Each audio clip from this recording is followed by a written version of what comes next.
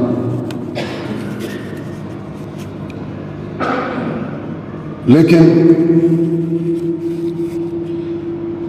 میں حکومت سے خاص طور سے یہ بات کہوں گا، سنبھل کی جامع مسجد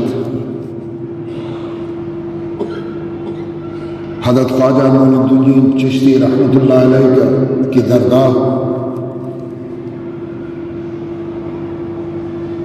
اور دیگر مساجد کہ جہاں عدالت کے ذریعے سروے کرانے کی بات آ رہی، حکومت کو اس پر بہت سنجیدگی کے ساتھ غور کرنا چاہیے۔ حضرت خواجہ معین الدین چشتی رحمۃ اللہ علیہ کے تعلق سے تاریخ حکومت پڑھ کر دیکھیں، ان کی کرامات، ان کے معجزات کا مشاہدہ کریں۔ اتنا آسان نہیں ہے، چاہے وہ کوئی مسجد ہو، اجمیر کی درگاہ ہو، جامع مسجد دہلی ہو،